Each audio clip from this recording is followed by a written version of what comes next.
my religion of Chthonias Rebel, that's the underworld. He was like on the Mummy, the Black Book. So this was them, my little cousins, the one that were in the house with me. That when I got to serve the search warrant. Right. This was their ritual of sacrifice. Today we are covering the case of Nikko Jenkins, whose full name was Nikko Allen Jenkins. A search of his name would produce several deadly results, such as the evil man, the deadliest man, more than a psychopath, and a lot more. Nikko Jenkins was a Colorado citizen who grew up in Omaha, Nebraska, and was born on September 16, 1986, to David McGee and Lori Jenkins. He had 6 siblings, and 5 of them were female, while 1 was a male. David McGee, who happened to be Nikko's father, was mostly responsible for Nikko's upbringing and played a big part in his life. As for his mother, well, you could say she was responsible for his downbringing. Still wondering why? Well, Nikko's mother, Lori Jenkins, was in prison serving a 10-year federal sentence for being an accessory in a felony. This could mean nothing more than the fact that her son grew up to be like his mother, or possibly even worse. Well, she got what she deserved, as 5 to 6 years have been added to her 10 years imprisonment for providing ammunition for her son, which was used in his son's killing spree. She's also responsible for lying to investigators about buying ammunition that was ultimately used in Nikko's killing spree. This sounds like a befitting story for someone responsible for her son's downbringing and severely facing the punishments for it. Without a doubt, Nikko Jenkins faced a harsh and unstable upbringing, experiencing various physical abuse right when he was so young. He was physically abused as a child, both by his parents and family members, and it was a normal scenario for him. His parents alone weren't the cause of his harsh and unstable upbringing, as previously stated. This was also as a result of his family background. His family has an extensive criminal background, dating long back to his great-great-grandfather, who allegedly has up to 38 of his descendants convicted of one crime or the other. That is crazy, right? Well, it is. Nikko's family seems to be one hell of an unorganized crime family. Nikko's family seems to have the nature of violence embedded in their blood, and Nikko is not an exception. Let's go on a short tour of some of the families of Nikko and the crimes committed by them. Let's start with Nikko's uncle, Warren Levering, alleged to be 57 years of age. He was a felon just released from prison in Oklahoma. He has fathered 7 kids with 6 different women in 5 states. The dude was probably trying to be King Solomon. Nikko's 2 brothers were charged with felony, and 1 was currently on parole. Out of Nikko's siblings, 4 have been arrested in the past years. One of his sisters, 23-year-old Erica Jenkins, is a convicted felon. Nikko's younger sister, also known as Lori Sales, is also charged with a felony. A third sister of Nikko was also convicted of a felony and got out of bail around the time Nikko's murder was made known to the public. What is even more surprising, and she has 3 children, all were under 7 when they were placed in child protective custody. This was nothing but a short version of the history of the deadly Nikko. Well, Nikko didn't take too long to start exhibiting his violence and criminal traits when he was just 7 years old. He came to school with a loaded handgun, which prompted the police to put him in foster care, as no one was injured in this situation. While in foster care, he goes under the supervision of a therapist, and he starts out of his mind of having the urge to harm himself and others. He was just 8 years old, and he already had suicidal thoughts flowing through his head.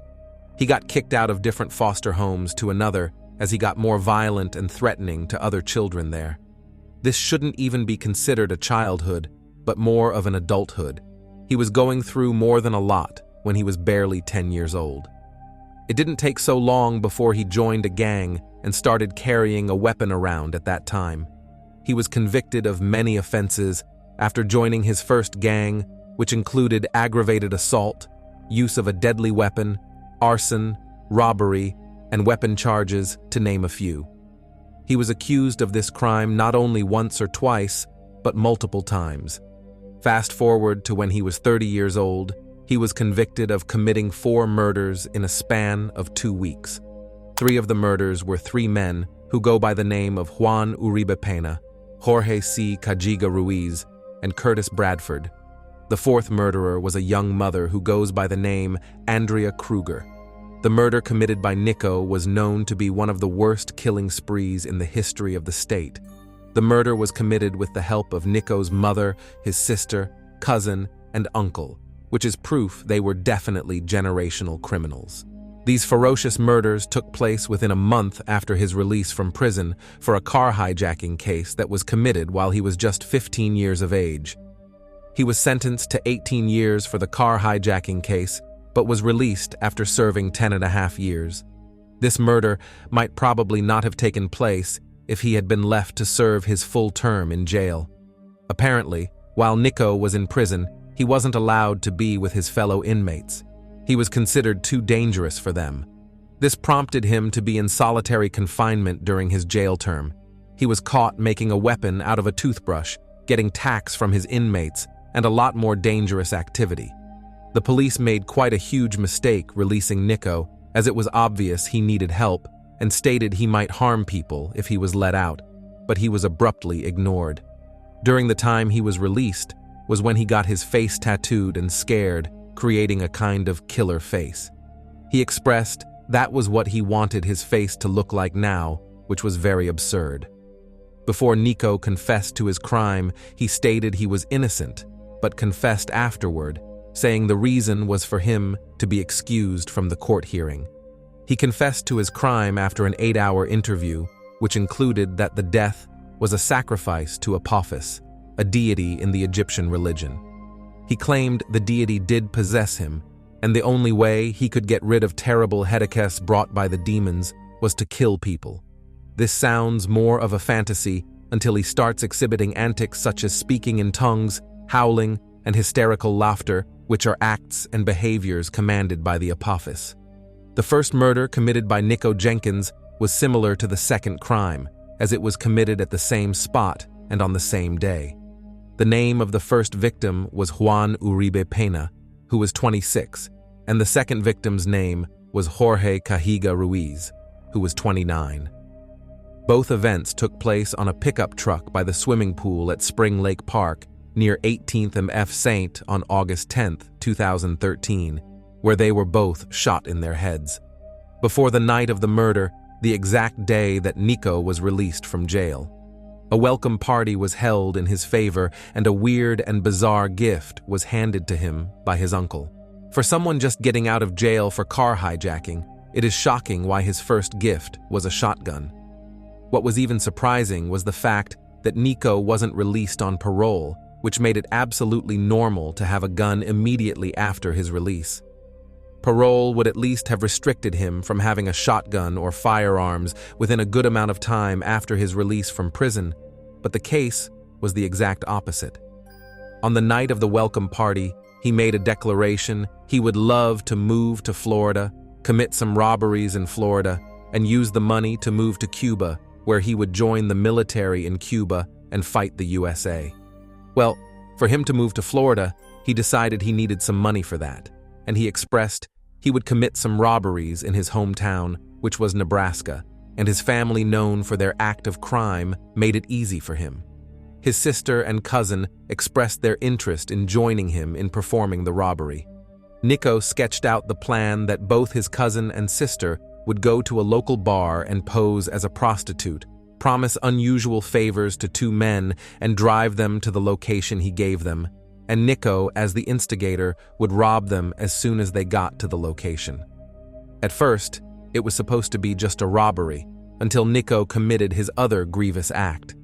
The event took an extremely different turn when Nikko shot them immediately after he came into contact with them.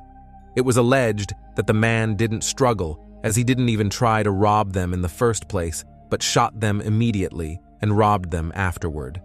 It was almost as if robbing them was a second option, but killing them was a top priority for him.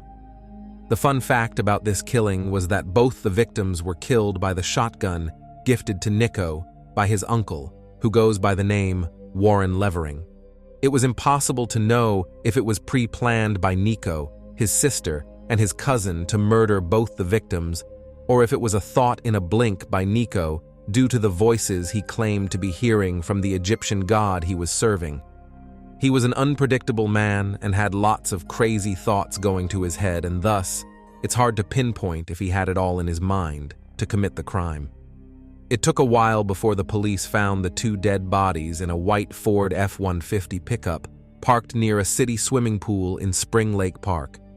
Nikko didn't get on the radar for this crime and was living his life as he was not in any way related to the 2 victims. There was absolutely no reason to kill them. He just felt, or probably felt, it would be nice or would turn out good, but it obviously didn't. As if that wasn't enough, Nikko proceeded on his killing spree, and this time around, it was a friend or someone you might consider as his prison mate.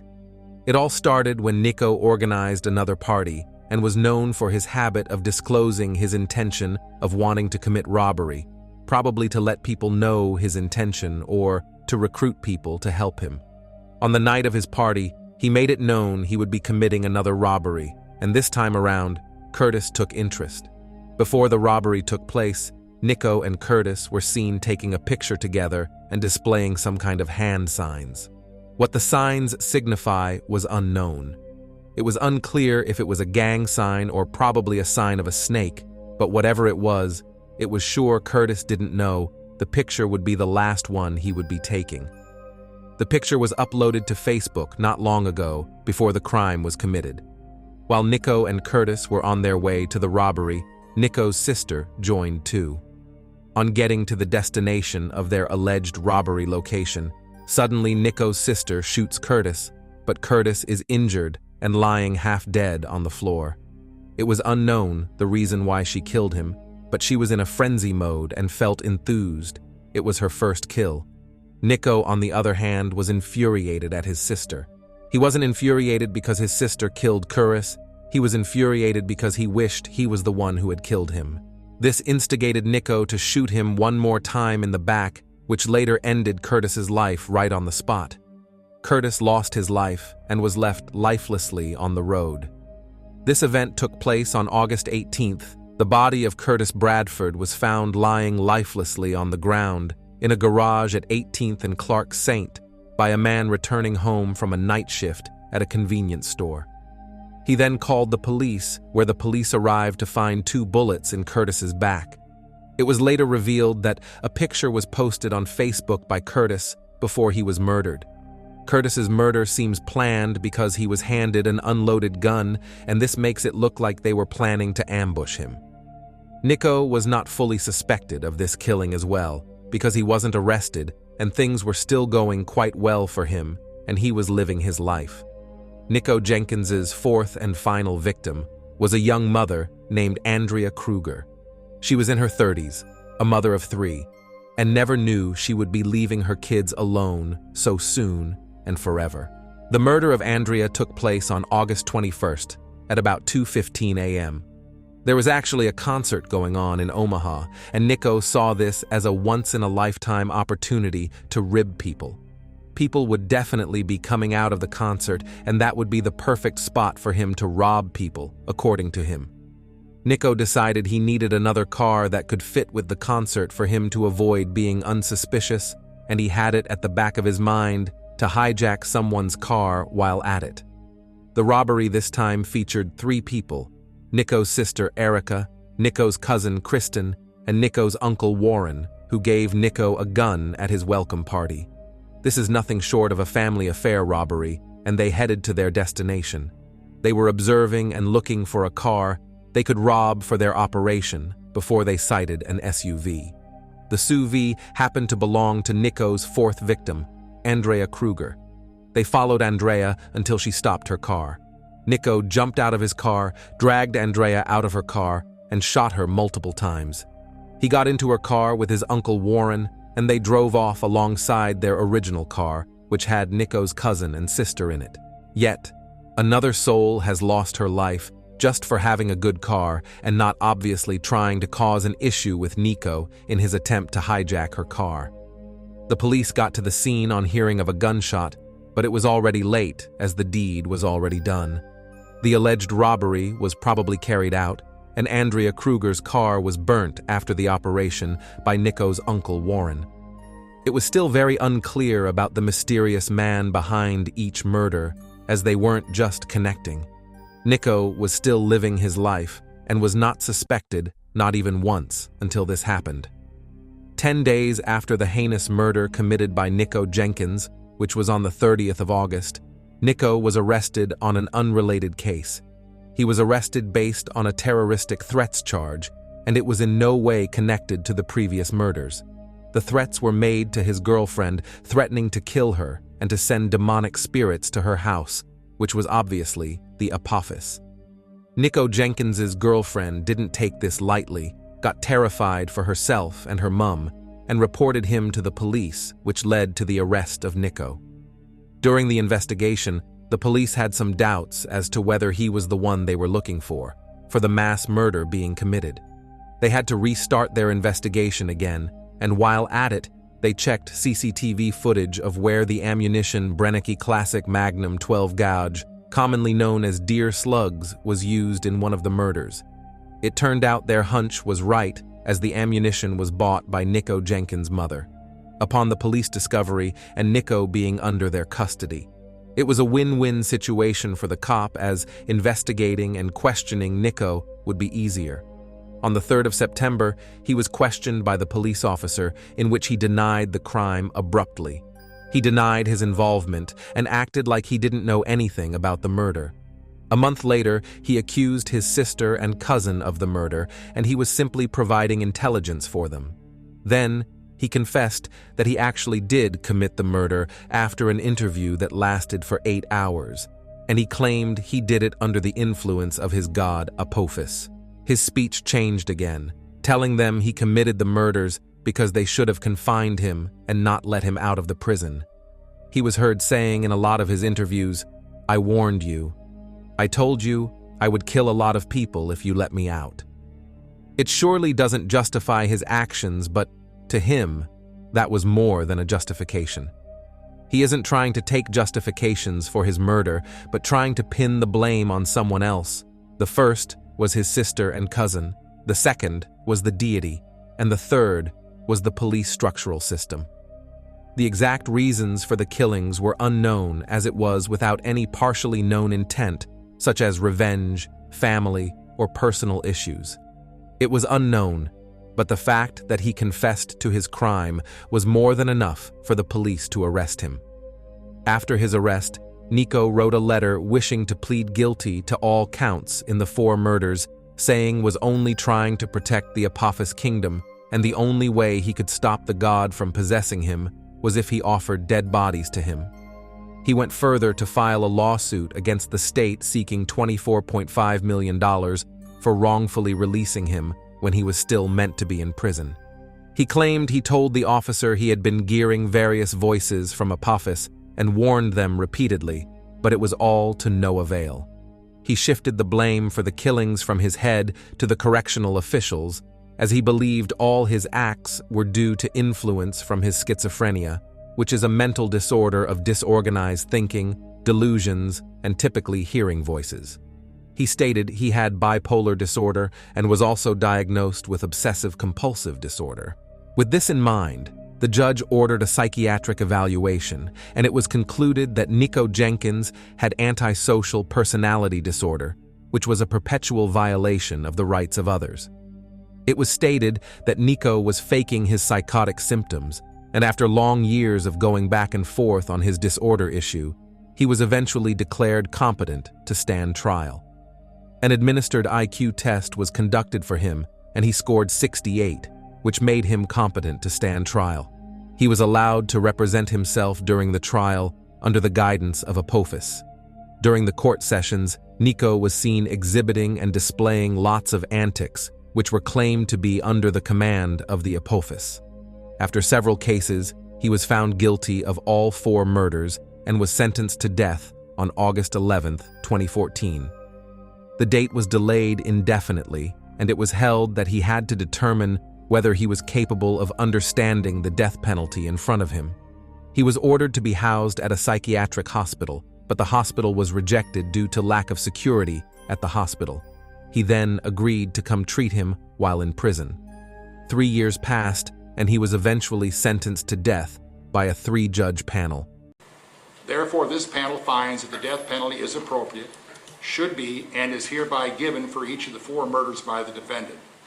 It is therefore the sentence of this court as follows. At case CR 13-2768, count 1, murder in the first degree, a class 1 felony, death. Count 2, use of a deadly weapon, firearm to commit a felony, a class 1C felony, 45 to 50 years to run consecutive to all murder convictions at counts 1, 4, 7, and 10.